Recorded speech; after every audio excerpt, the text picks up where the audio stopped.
Assalamu alaikum wa rahmatullahi wa barakatuh. My name is Fadi Zatari. I am Research Associate at SIGA, Center of Islamic Global Affairs. Welcome to SIGA Ramadan webinar series. Today is the 5th of Ramadan, and we have a very distinguished professor from the US. Professor Jonathan Brown is the Al-Walid bin Talal Chair of Islamic Civilization in the School of Foreign Service at Georgetown University. Professor Brown studied and conducted research in many countries such as Egypt, Syria, Turkey, Morocco, Saudi Arabia, Yemen, South Africa, India, Indonesia, and Iran. He published also several books. Maybe the most related to our talk today is Misquoting Muhammad, the Prophet Muhammad, which was published 2014. He also published articles in the field of Hadith, Islamic law, Sufism, Salafism, etc. Professor Jonathan Brown, we will be talking today about what the West could learn from the life of the Prophet Muhammad. Professor Brown, I'm very happy to talk with you again. The floor is yours. Thank you very much.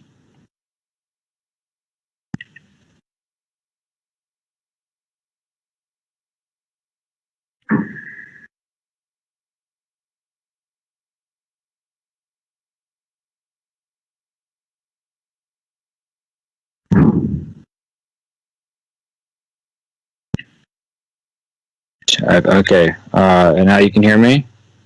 Okay, Bismillahirrahmanirrahim. Assalamu alaikum, everybody. Ramadan Kareem.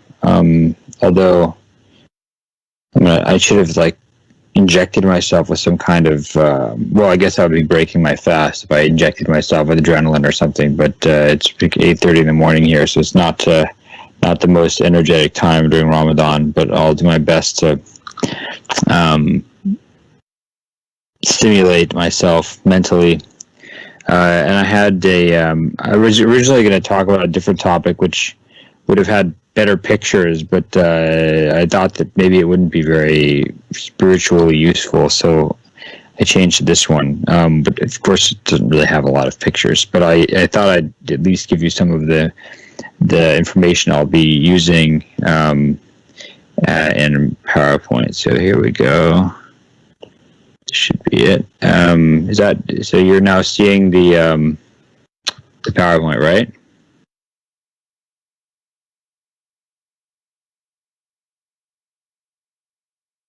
Are you guys seeing? What the thing I'm showing you? Okay. All right. So.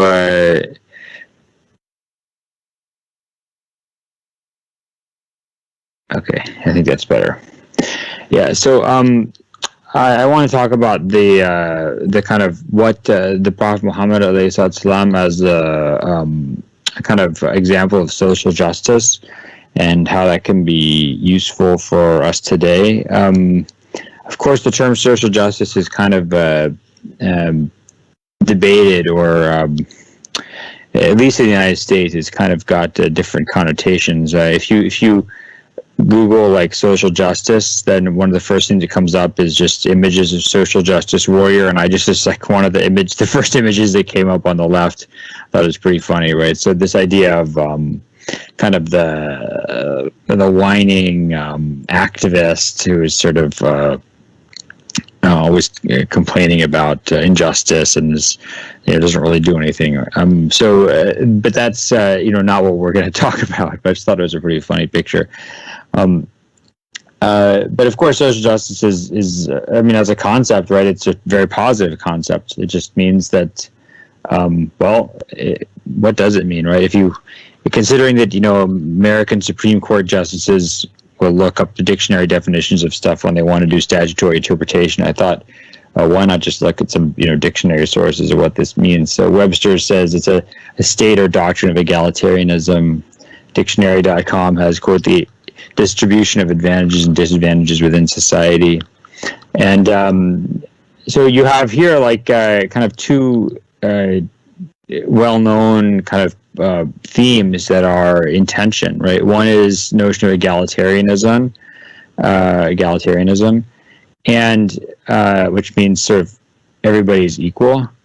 And on the other hand, you have this notion of distribution of advantages and disadvantages within society, which doesn't actually say how the distribution is going to occur, because the tension here is, are things distributed equally, or are things distributed equitably, right? So equitable doesn't mean equal necessarily.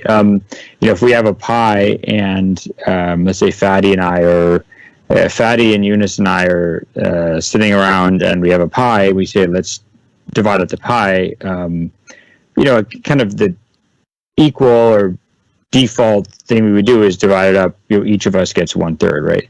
But equitable might be different. So let's say I cook the pie, I bought all the ingredients, I own the oven, I spent all my time doing it, et cetera, et cetera. And, the other two guys, they just sort of sat around and watched Ramadan serial TV while I was doing this. Maybe equitable would be I get half the pie and they each get 1/4 of the pie, right? So equitable means that people are getting more based on what they deserve, not necessarily based on equality. But this is like a real tension. Anytime we talk about justice, what do we mean by justice? Is justice that everybody gets treated equally, or is justice like what Aristotle said, that everybody gets their desserts?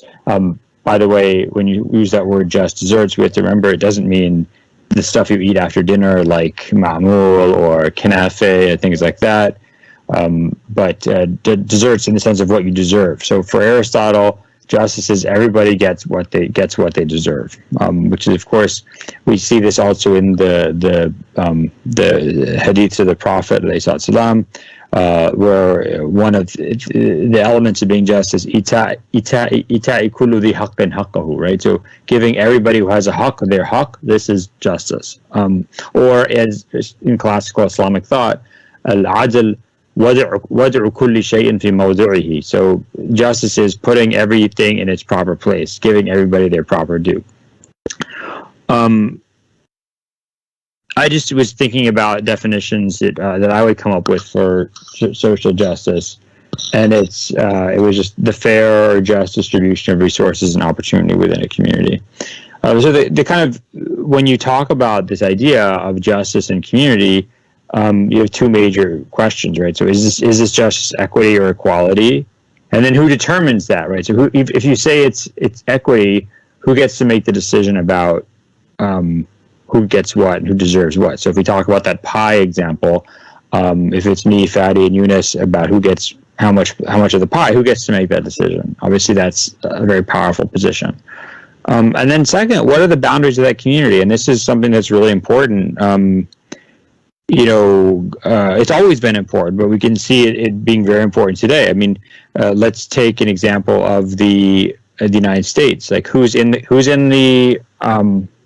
community, right? So who gets access to justice, to social justice? Who's deserving? So if someone's a refugee in a state, are they part of the group that's going to get a slice of the pie? Do they have a right in that equation of justice? If someone is vulnerable, if someone is a disenfranchised minority that's historically oppressed, right? Who's in and who's out, right? So these is really important questions that come up when we talk about justice and within a society. All right. Okay. Now,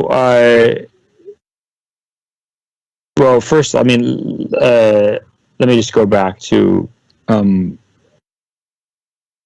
of how what the kind of Quran and Sunnah teach us about some of these issues, right? So I think when you look at the Sunnah of the Prophet and the example he gives us in his life, alayhi salam, and these are my conclusions or my observations. I don't, I'm happy to be corrected.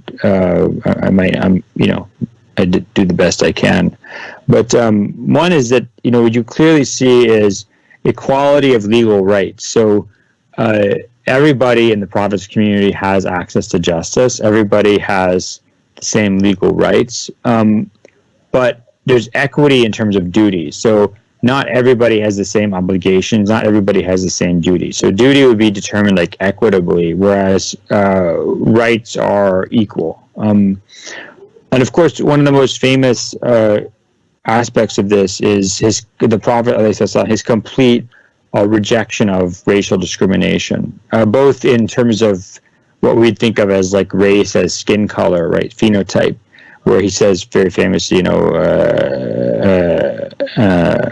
لا فضل للعربي على العجمي ولا للعجمي على العربي ولا للأحمر على الأسود ولا للأسود على الأحمر إلا في التقوى, right? So that the Arab has no superiority over the non-Arab has no superiority over the Arab, a red-skinned, by which they mean actually white, like me, person versus a black-skinned, and nor a black-skinned person over a red-skinned, i.e. like me person.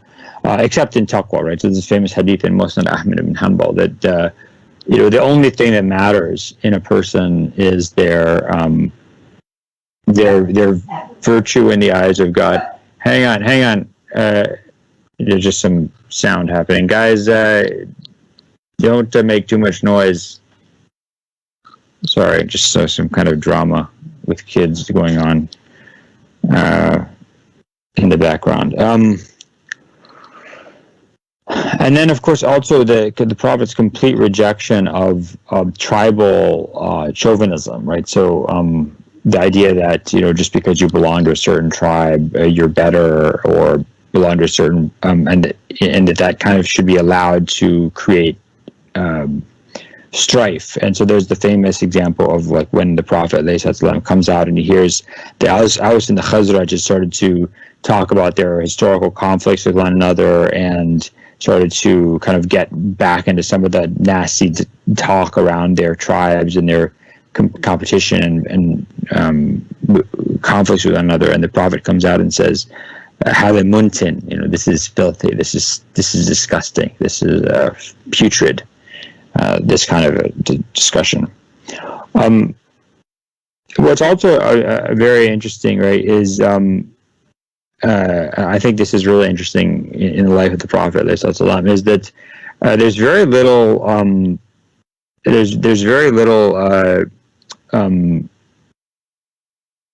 distinction in terms of gender. Of course, there's distinction in terms of gender in terms of like there's men and there's women, and women dress one way and men dress another way, right? Men and women don't just walk in and sit with each other, right? So there's very clear like notions of a gender division. There's very clear notions of sexual propriety, but in terms of like people's capacity, gender is not a huge element there. So women in the Prophet's community feel free to speak up and make their opinions known. Of course, obviously men are mostly the ones who fight in battle, but we know the example of people like Nusayba bint Ka'b, who also fight in the Battle of Uhud, and she protects the Prophet when a lot of other people had run away from him, who had run away from the enemy. So women actually participating in battle. And I think this second hadith I have up here on the bottom from Sahih Muslim, which I think is really interesting. That the Prophet, this is from Salama, the wife of the Prophet, and he's speaking, and she says, كنت أسمع الناس يذكرون الحوض ولم أسمع ذلك من رسول الله صلى الله عليه وسلم فلما كان يوما من ذلك والجارية تمشطني فسمعت رسول الله صلى الله عليه وسلم أيها الناس فقلت للجارية استخري عني قالت إنما دعا الرجال ولم يدع النساء فقلت إني من الناس. So the Salama is saying she heard people talking about this on the Day of Judgment. There's going to be this pool, this fountain, al-Hawd, and she hears people discussing it, and then she hears the Prophet ﷺ speaking about it, and speaking to the people, Ya ayyuhan nas, O people. And she's in the house, and her servant is like combing her hair, and she says, I'm going to go and listen. And then the servant woman says, no, he called the men, and she says, no, he said, O people, and I'm one of the people. So she goes out and listens to him speak. All right. Okay, another thing that's really important in terms of equity is that people are treated equitably in terms of their capacity. So, right, a very important saying from Aisha, radiallahu ta'ala anha, is she says that علمنا رسول الله أن ننزل الناس منازلهم, right?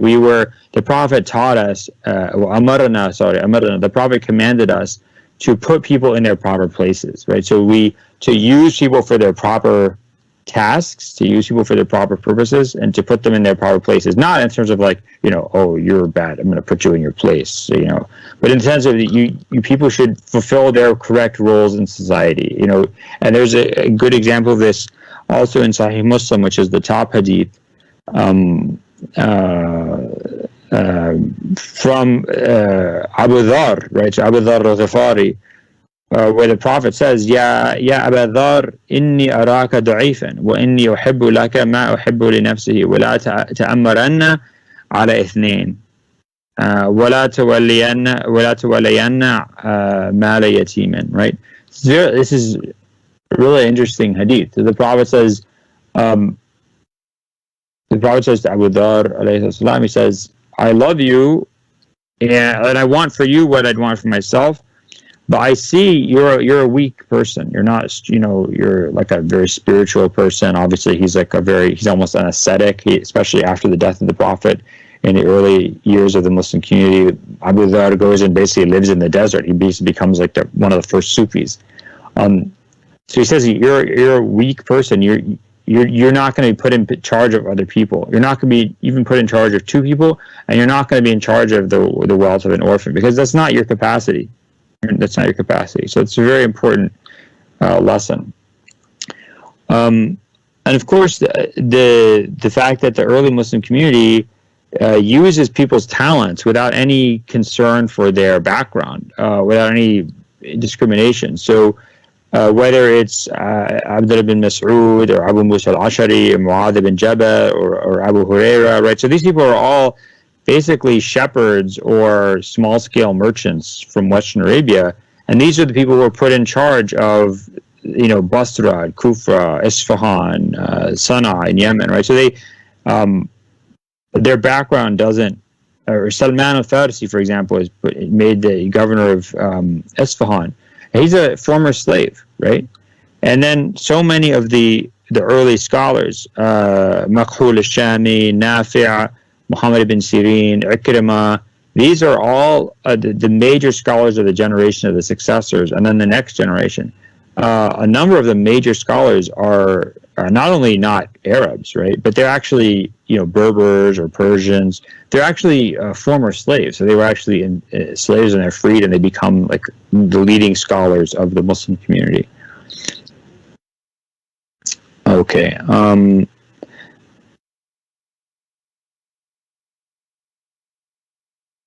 Yeah. So other things we see in terms of the Prophet and social justice is very famous. The way that he distributes wealth in the Muslim community. Of course, there's the idea of zakat, and zakat's very important, right? So zakat is the Quran says that there is in there, people acknowledge, believers acknowledge that in their wealth there is haqqun ma'lum. So zakat is not me, oh, I'm going to be nice, I'm going to pay my zakat, I'm going to give charity. Zakat, zakat actually purifies your money. If you don't give zakat, your money is not halal. Obviously, this is only if you have above the minimum amount for zakat, right, the nisab. But there's a haqq ma'lum. So there's a known right, there's a known amount of my money that has to be given in charity if my wealth overall is going to be pure for me. So you have to pay zakat. He pairs when the immigrants come to the Muhajirun, come to Medina, he pairs them with local people, right? So he's called the Mu'akha, where he takes people like Salman al-Farsi and like Abdullah bin Ruwaha, and he puts them together as brothers. And so he creates these pairs with sort of an immigrant who is not from Medina, and then someone from the local population. So they're kind of bound together, and it creates that relationship to like help counteract tribal solidarity, and also to sort of integrate the immigrants into the economic life of the city. And of course, the Quran and the Prophet end exploitative practices like riba. So any kind of interest-bearing transaction or usurious transaction are ended. And what's very interesting is this is even true. So as we'll discuss in a few minutes, right? The Muslims are very liberal with other religious communities. So the kind of the default with the Quran and the teachings of the Prophet is that other religious groups are allowed to continue practicing their religion under Muslim rule, even if they're doing things that Muslims don't agree with. But one thing they cannot do is they cannot charge interest. They can't do interest because that's exploitation.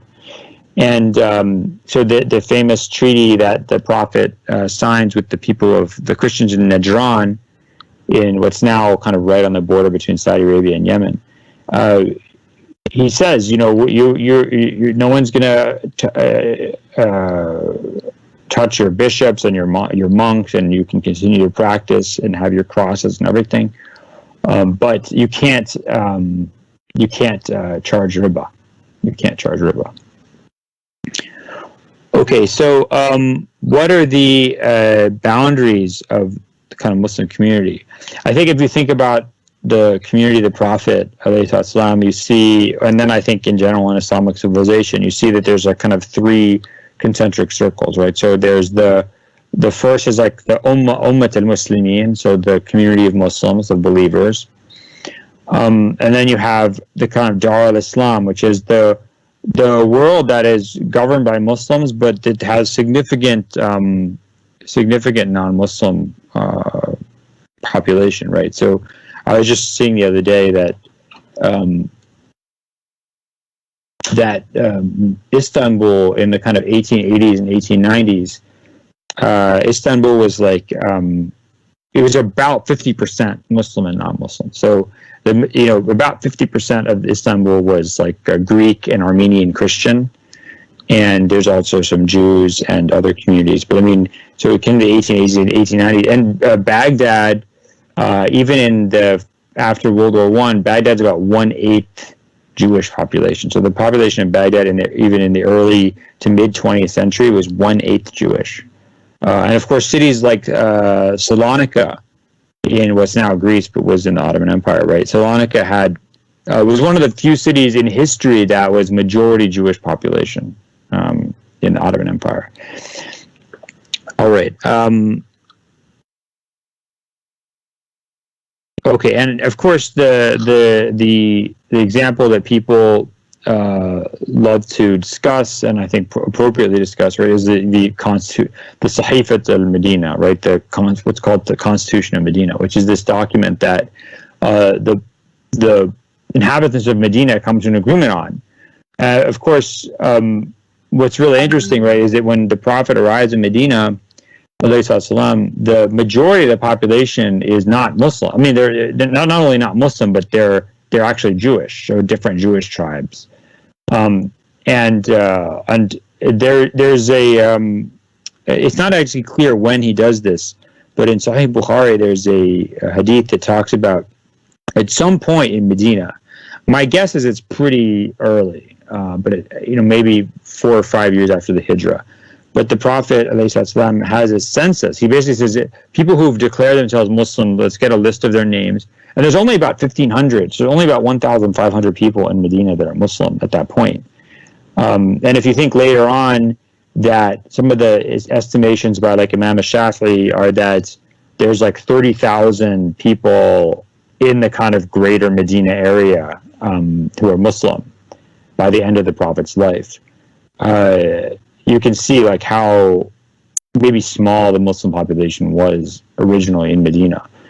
And so basically it's a maybe majority non-Muslim and who are coming to this agreement with the Sahih of Medina, which is very important, right? So one of the things it says is that there's one ruler, one judge, and that's the Prophet. So people disputes are adjudicated by the Prophet, and he's the ultimate decision maker.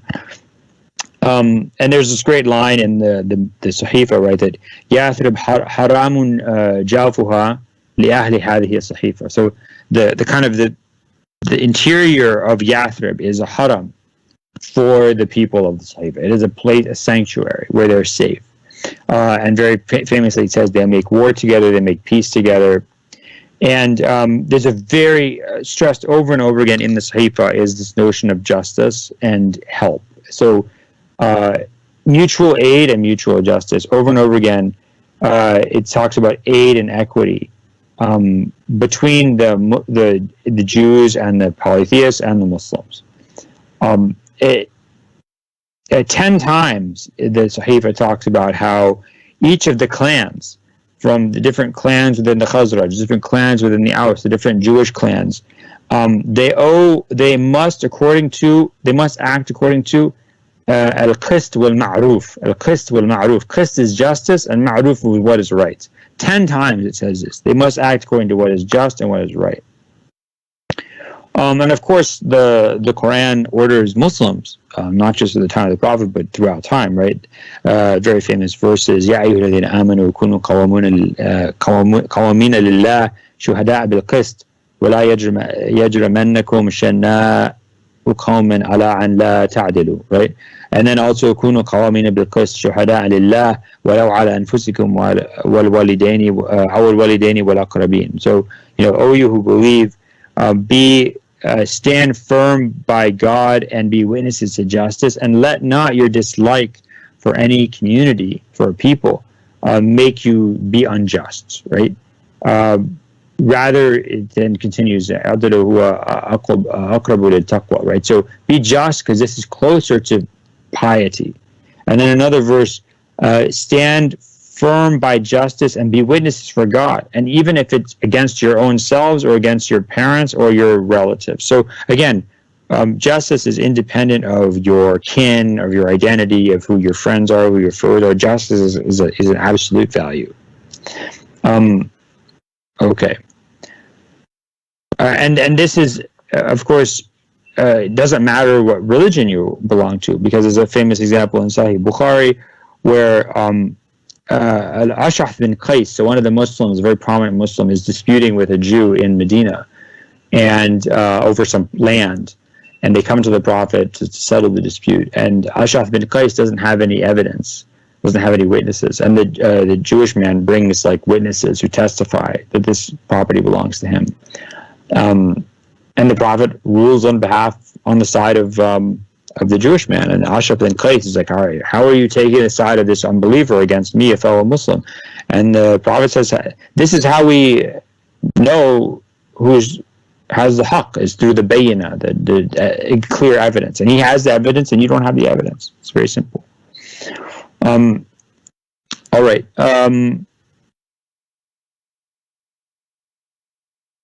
Now, just kind of the last circle is the circle of kind of humanity as a whole. And I haven't thought a lot about this, because it's not my specialization, but we can also think about maybe creation, not just humanity, but also the environment, animals. I mean, what are our obligations regarding those non-human life on this planet? Maybe someone else can give a lecture on that, because it's not my specialization. But you see this, clearly in for example, the Islamic laws of war and conflict, right? So the very famous hadith, Sunan Ibn Majah, agreed upon by everybody, that the Prophet said, "Do not kill la taqtulu nisa'ahum wala awladahum wala shuyukh." So don't kill, if you're fighting, you don't kill civilians, you don't kill women, you don't kill children, you don't kill old men, you don't kill monks, so you don't kill non-combatants, period. And also, we know from the Prophet's seerah, when the Muslims attacked Ta'if, that the Prophet ﷺ commands them not to burn any of the trees, don't destroy any of the date palms, right? So you don't want to just destroy life, even kind of plant life or agricultural life, unnecessarily. And then, sorry. Oh, says I'm supposed to give a lecture in New York. Well, that's not going to happen. I mean, I'm supposed to be in New York, but I guess that got canceled. And then also there's this a wonderful hadith. I mean, it talks about just the sort of general respect for life, for human life as a commonality between all human beings. Right? In Sahih Muslim, the early Muslim Sahal bin Hanif and Qais bin Sa'd, they're after the Battle of Qadisiyah, which is when in 636, 637, when the Muslims finally basically completely defeat the Persian Empire, the Sassanid Empire. And there's this funeral for a dead Persian soldier goes by them, Zoroastrian, right? So Majus. And Sahal bin Hanif and Qais bin Sa'd stand up, rise as the body is carried by them. And someone says, why are you standing up? This person's a Zoroastrian. The Majus, they're not Muslim, they're under kafir. And they say the Prophet stood when a Jewish person's funeral came by him in Medina, and someone asked him why he stood up, and he said, "Alaysat nafsan," it's it is not a soul, it is not a human soul that you have to respect. And then there's a really interesting incident that occurs in the hadith in Sahih Bukhari and Sahih Muslim, that during the kind of almost decade-long conflict with the Quraysh of Mecca, between the Muslims in Medina and Meccans, the Prophet prays that God kind of afflict Mecca with hardship, and then they're afflicted by a famine, right? So they have a famine, and Abu Sufyan comes to the Prophet ﷺ, and he says, you say that you've come to call people to God and to honor your family and to do silat rahim, but your people, qawmuka halaku, right? So your people are in ruin. Your people are dying. Your Quraysh, your relatives are dying of this famine. And then the Prophet actually changes, and he prays to God to help them, right? So there's this notion that you don't, even with your enemies, you don't wish certain affliction upon them, right? Because there's this kind of conception of your duty to them as human beings, and even with property, I think that there's a great story in the Maghazi al-Waqidi. I'd have to look at the reliability of the story, but Maghazi al-Waqidi, where after the Muslims conquered the city of Khaybar in the Hijaz, which was basically almost all Jewish population by that point, they find a lot of religious books, so written kind of Jewish texts, and they preserve them. And later on, the Jews come, and the Prophet actually gives them these books, right? So there's this notion of kind of respecting and preserving the scriptures of other communities, even if you don't agree with those scriptures, or if you think that they're corrupted. Okay, well, that was kind of what I wanted to discuss, and I guess I'm not sure if there's question answer, or how do I unshare this? Let me see here. Oh, there we go. Okay. Can you all see me? Okay.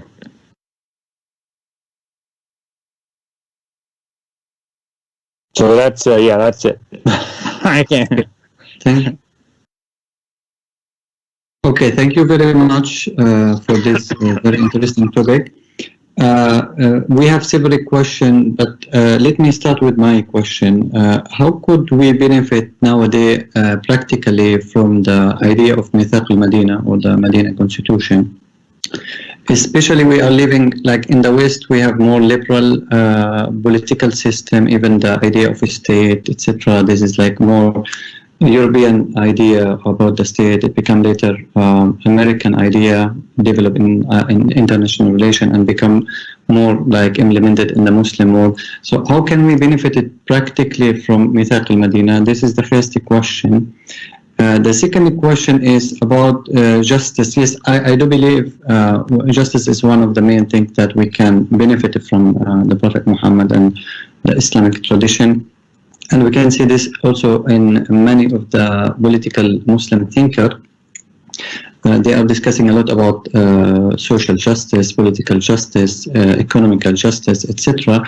But also I would like to mention that we have also another idea which also we can benefit from it, which is the idea of adab, because the idea of adab is وضع الشيء في مكانه, which is the proper, like even the idea of justice is implemented in the idea of adab. So it's like adab is like more bigger than justice. So I would like, if it's possible, that you can address this. This is the first round, then we can go with the question after that, more question. Yeah, I think that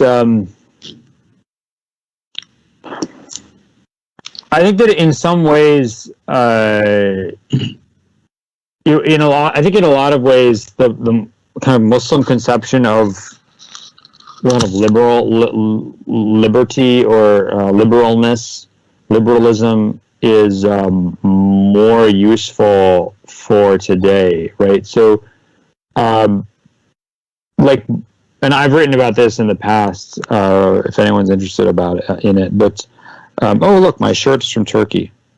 Just so that everybody knows I'm wearing a Turkish shirt from Mavi, my favorite shirt.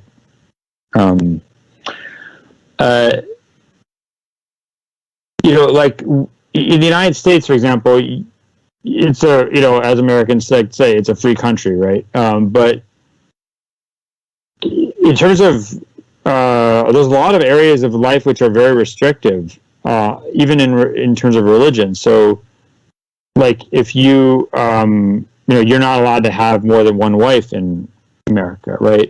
You're not allowed to, things like, who you can marry, like marrying cousins, things like that. This is really restricted. I mean, sorry, it's like a little bit morbid, but like, for example, committing suicide is prohibited, right? So let's say somebody has a religious belief that they should kill themselves, there's a lot of aspects of religious life which are restricted. And then, of course, in public education, and you can see the same thing in Britain, right? What students you see this already in Britain, and there's efforts to do this in the United States. The United States is a very decentralized educational system, so it's much slower. But there's a lot of efforts to, for example, inculcate certain ideas about gender and sexuality in even young children in the public school systems, which are completely unacceptable to, traditional Muslim, Christian, Jewish understandings of gender and sexuality.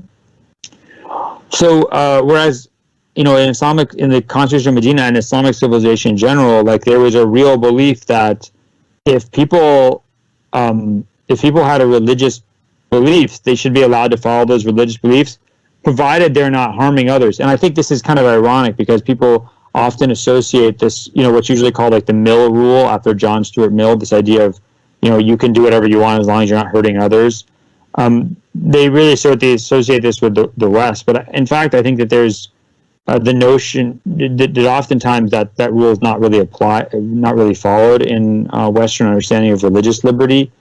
And whereas for Muslims, it was really understood, right? So like, when the British took over India, they basically prohibited this practice called sati. Sati is a Hindu widow self-immolation, right? So a Hindu, especially Rajput wife, when her husband died, if she was like a noble woman, like she might want to burn herself basically die on her husband's funeral pyre. And the British prohibited this in 1829. They considered it to be barbaric. And when some Hindus protested, the British were like, well, we don't care. This is barbaric. We're not going to allow it. And the Muslims actually always allowed it, but with one condition, right, which is that they would make sure that the woman wanted to do it. So the woman had to come ask permission from the Muslim governor or ruler, and then if she asked permission and she really wanted to do it, then they would let her do it, right? And the second point on edeb is, I think, also very important, and I think this is almost more useful today, which is that edeb applies regardless of whether you like someone or not. So I think especially politics in America today, and I don't know about Europe, but certainly the United States, it's so absolute, right? And it you're always supposed to be kind of this walking embodiment of your beliefs and of your sentiments, right? So oh, how dare you shake hands with this person? How dare you be on the same platform with this person? How dare you be in this photograph with this person? How dare you sort of speak to them politely? If they have this bad belief, you should never talk to them. You should never be around them. You should totally dismiss them and shun them. That's not how Muslims are taught to act with one another, or even with their opponents, right? So there's always a minimum adab with your fellow Muslims, even if you disagree with them.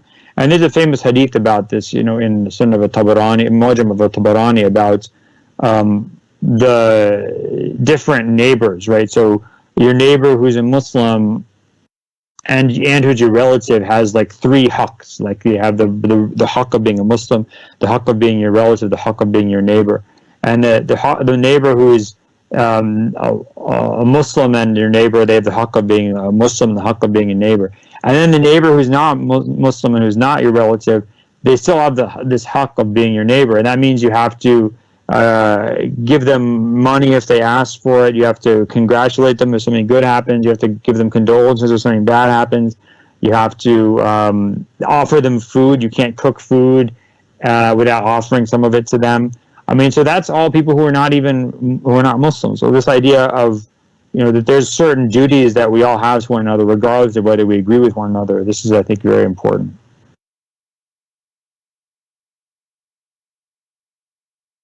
Okay, thank you very much.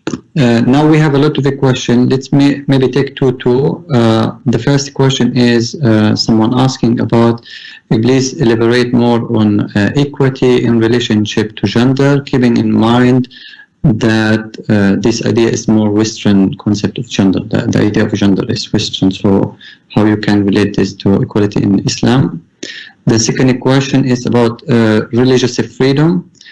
Someone is asking about this is like what you are explaining about religious freedom, but he asks, did not the Prophet break the Asnam in Quraysh, and Umar also radiallahu anhu banned the fire worship in Persia? And also we have another question about if it's possible that you could please elaborate on the Islamic conception of a humanitarian international law, the Sira, in relationship to international relation and nation and the global affairs. Yeah. So I think this religious liberty, I don't think that Omar bin al-Khattab banned fire worship in Persia, because I mean the Zoroastrianism continued until today in Persia. Like until I've been to Yazd in Iran, and they have fire temples there. So in fact, they did not even force the divorce of Zoroastrians who were married with like brother-sister marriage. The Zoroastrians had this tradition until the 1300s. It was probably not very common, but it happened, where you have like brother-sister, even father-daughter, or mother-son marriages. And there's a companion, Ata al-Hadrami, is sent to Zoroastrian communities, and he affirms this practice.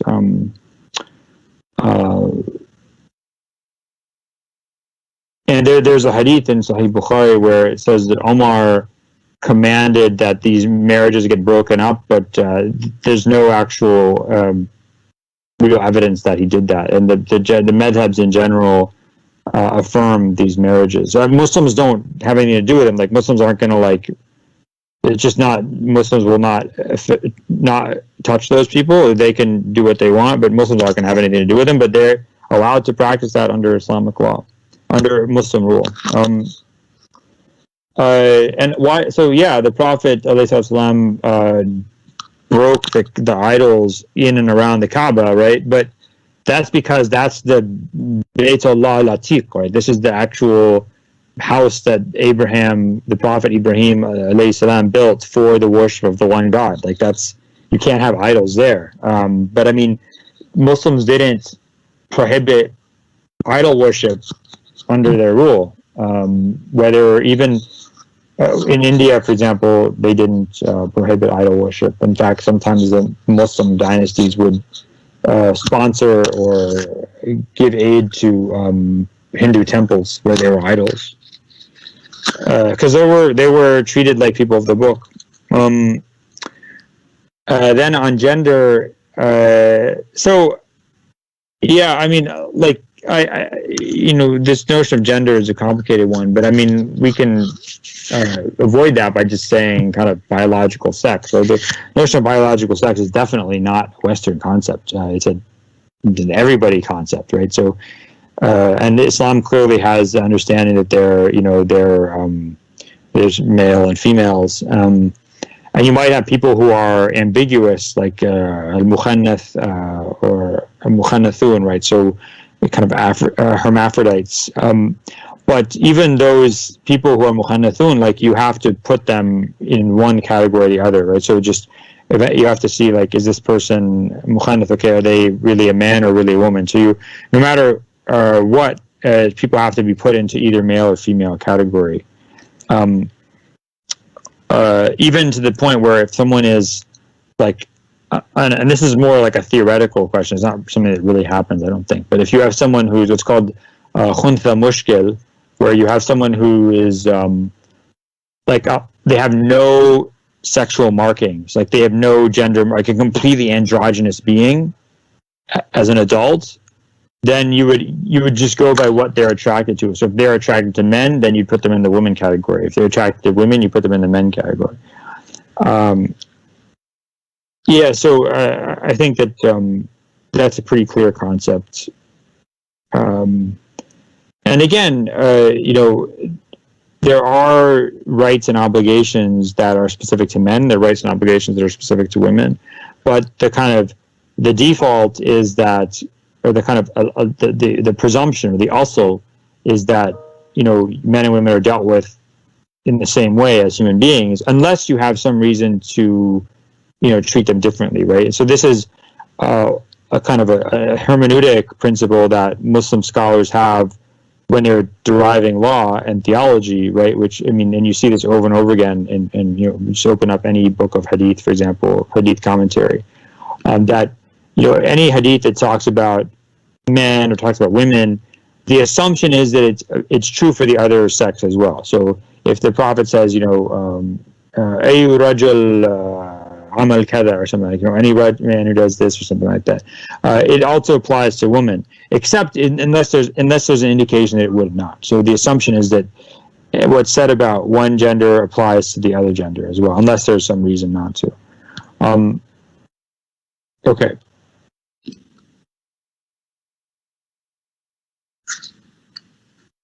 What about the question about the humanitarian international law?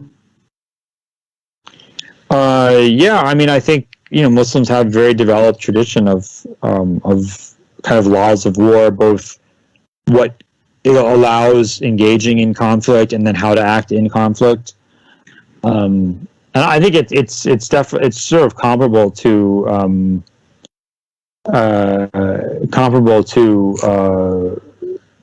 kind of modern or late 19th and early 20th century European notions of international humanitarian law.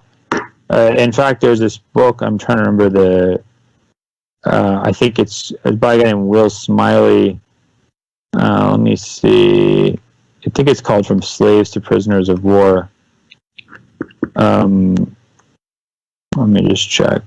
From Slaves. It's a really interesting book. Yeah, From Slaves to Prisoners of War by Will Smiley. It just came out, I think, last year. A great book about Ottoman laws of war. So what's really interesting is the Ottomans through the 1700s and 1800s have this like kind of ongoing war with the Russian Empire, and at first, like, both sides, they capture, if they, the Russians capture Ottomans, the Ottomans capture Russian people, they kind of take them as slaves. Sometimes they use them as galley slaves, or they just, take them as slaves in general on both sides. And then they're sort of fighting these wars so often that they kind of, instead of, because when they'll fight, and let's say one side wins one time, another side wins another time, they'll like the victor will kind of demand the return of those prisoners. And so these both sides kind of realize that this is happening so much that it's better just to not kind of enslave and integrate these people into society. We basically just keep them like almost in camps or in certain places, and then just return them when the next kind of round of fighting happens. And so through the early 1800s, the Russians and the Ottomans kind of developed these conventions for treatment for prisoners, and then kind of return of prisoners after the cessation of conflict. And so when the first kind of international accords are being signed in the 1890s, and then the early 20th century, the Ottoman government is basically like, yeah, we actually already have these conventions. We've been using them already we developed them on our own with the Russians. So I think that's a really good example of kind of modern international humanitarian law that's developed kind of indigenously by Muslims.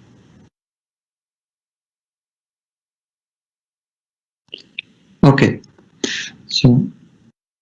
Okay, thank you very much. We have two questions. The first is, how can we reach to economic justice on the national and global level based on the teaching of the Prophet Muhammad sallallahu alaihi wasallam? The second question is, what is Islam or the Prophet Muhammad teaching us about standing against injustice? So it's more clear what about justice, etc. But how can we, when we see injustice, especially, for example, political injustice, what is Islam or the Prophet Muhammad teaching us about standing against political injustice, economic injustice, etc.?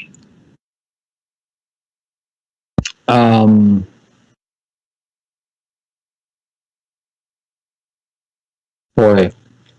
Yeah, I don't know the answer to the first one. I mean, that's above my pay grade. I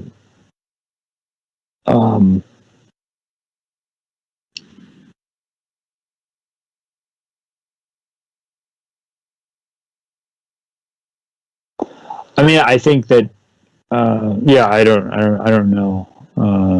I mean, I think one big difference is that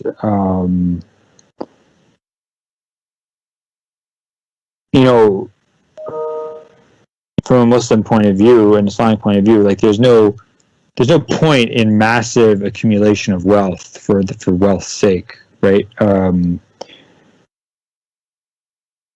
If you think about how rich the richest people in the world are, like there's no reason why someone needs to have that much money. I mean,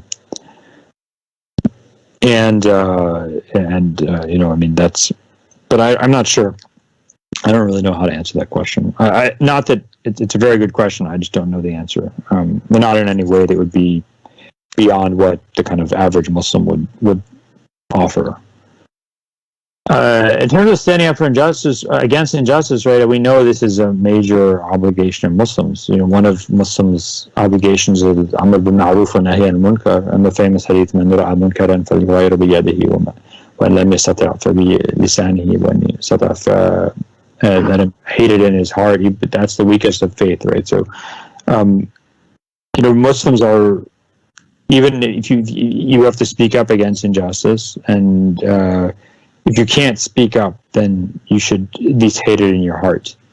So that's part of a Muslim's obligation, is to not allow injustice, never to do injustice to others, and then not to allow it to the best of one's ability.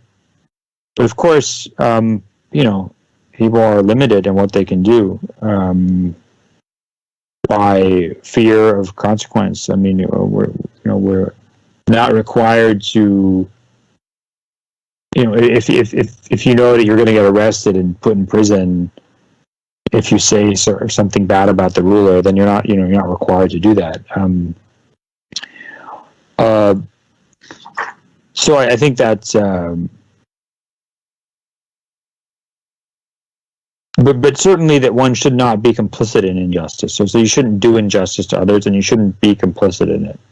I think that's very important. I mean, if you just think about, if we think about our daily lives, like how often do we lie? Do we cheat? Do we take things that aren't ours? Do we exploit stuff like, oh, I'm going to use my company's computer for this thing, which is actually I'm not allowed to do that. Or I'm going to let my cousin use my company's computer, or I'm going to let my company, I'm going to use my company discount from my cousin or something. Like, that's not actually that's not your money, right? It's your company's money, and your cousin isn't part of the company. So we all do this stuff without thinking about it, and we think it's a good thing to do. But in fact, there's lots of areas in which we abuse others and take things that aren't ours. And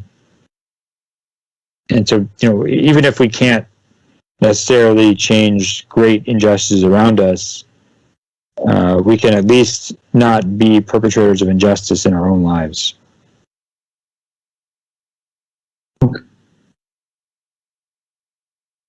Okay, we have also more question here about the concept of Islamic concept of justice and adab. Can we use the idea of justice with the people who commit injustice? So could we have adab with the people who doesn't apply the adab in their behavior? Also, we get another question. You mentioned women speaking up in the time of the Prophet ﷺ. Can you tell us more about that?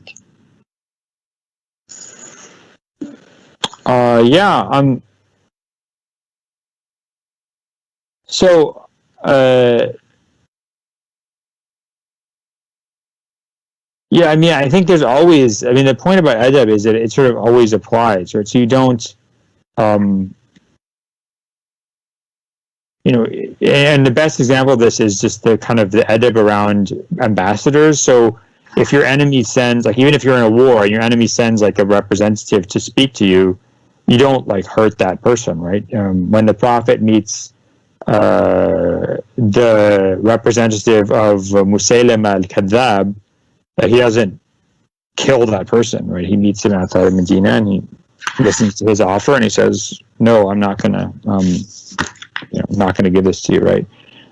When the Muslims send Uthman ibn Affan to Mecca during the like around the time of Bay'at al-Ridwan, right? So he goes and discusses things with Meccans and he comes back, right? So if you can associate and discuss things with your actual enemy during war, then min bab al-awla or whatever, a fortiori, right? You can or a miniori, you can do that with people who you politically disagree with, right? And also, in Islam, like, at least in Sunni Islam, right, do we believe in as-salah wala kulli birrin wa fajr. So you can pray behind even sinful imam. Like, even if this imam is unjust or awful or sinful, if the imam leads the prayer, you pray behind the imam, right? So and there's a great example of this in Sahih Bukhari, where during the first civil war, after the assassination of Ali ibn Abi Talib, these companions who used to be friends, right? They were all they meet to discuss the war and to kind of try to have a discussion. And they're on the opposite sides of the war, so they're fighting. But then the adhan happens, and they all go and they pray in the same prayer. So this is important idea of like that. Even the most severe political disagreements don't transcend people's identity as Muslims. And then the notion of women speaking up during the time of the Prophet. I mean, there's lots of examples of this. Probably the most famous example was actually not during the time of the Prophet, but it's during the time of Umar ibn al-Khattab. And it's a story that you see in the Musnad of Abu Ya'la al-Mawsi. No, sorry, it's not in the Musnad. It's in the Sharh Ma'ani al-Athar of al-Tahawi, of Imam al-Tahawi, where Umar ibn al-Khattab is giving the khutbah, and the woman stands up in the middle of the khutbah and disagrees with something he's saying. And not only does he not tell her to shut up and sit down, I mean, he listens to her, and then he says, oh, yeah, actually, you're correct. And and this is considered to be Sahih report by Ibn Kathir and others. So this is a well-known example. And in addition to others, which one can also find. So I think this is an important point, that women's voices were heard like the voices of men in public discussions. Okay, another question also about the situation, Corona. How can we benefit from the tradition of the Prophet Muhammad and benefit from this nowadays in this difficult time? Yeah, it's actually an interesting question. I mean, there's we know about these hadiths about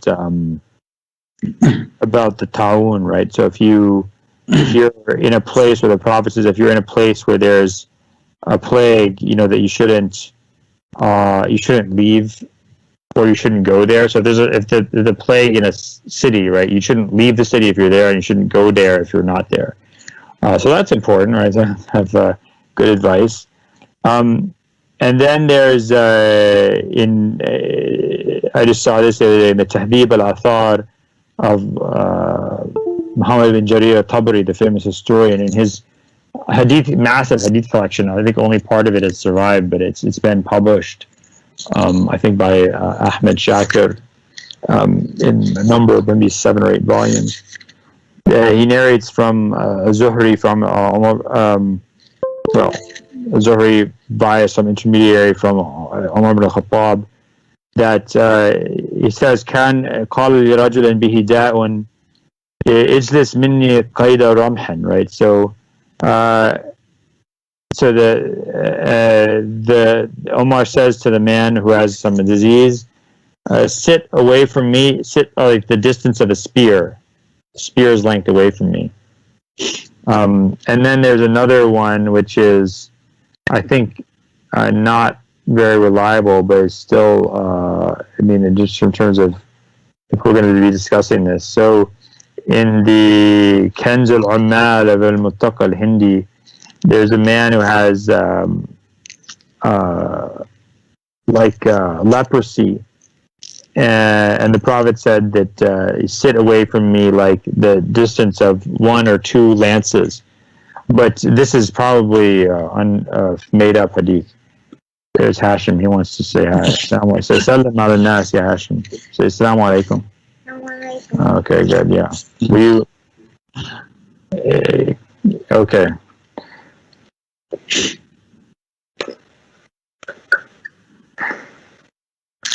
Okay, so there is also one question about the Prophet Muhammad. وَمَا أَرْسَلْنَاكَ إِلَّا رَحْمَةً لِلْعَالَمِينَ. He was sent as a mercy to the humanity.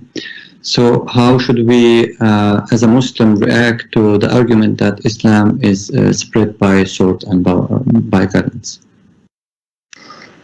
I mean, I just react by saying it's not true.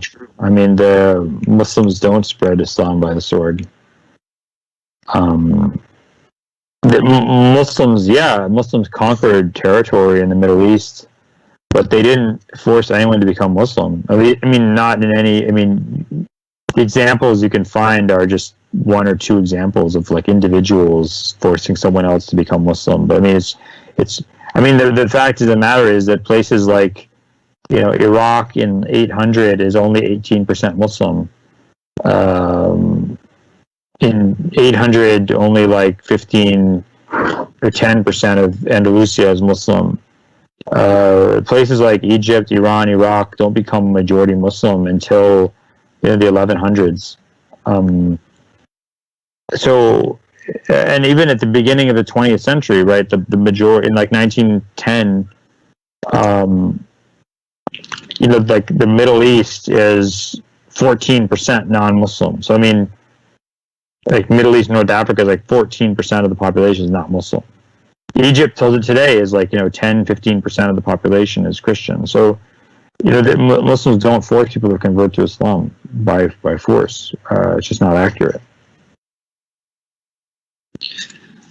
Okay, since it's Ramadan and we're fasting nowadays, so what are the lessons we learn from the Prophet Muhammad relating to fasting, social solidarity, having solidarity with the poor people, and also after finishing Ramadan or in the last day we need to pay the Zakat al-Fitr. So how can you relate this to social solidarity, and how can we benefit nowadays from these Muslim ideas or Islamic ideas? I'm not sure. That's I don't know enough about that issue.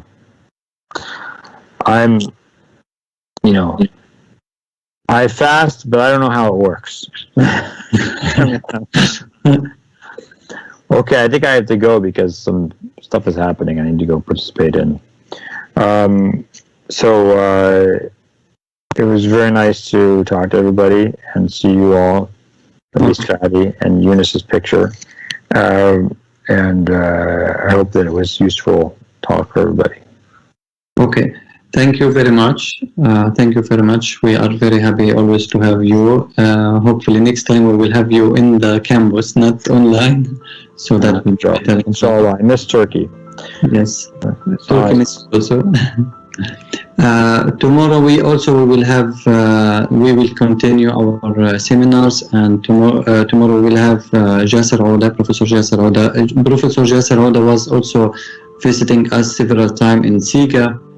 And it will be the same time, 3:30 Istanbul time, and it will be about Usul al-Fiqh and Maqasid al-Sharia, and how we know that Professor Jasser Ouda is very distinguished professor. He wrote many books and articles on Maqasid al-Sharia, so we will be very happy and honored tomorrow to have our next lecture. Thank you very much and have a nice day.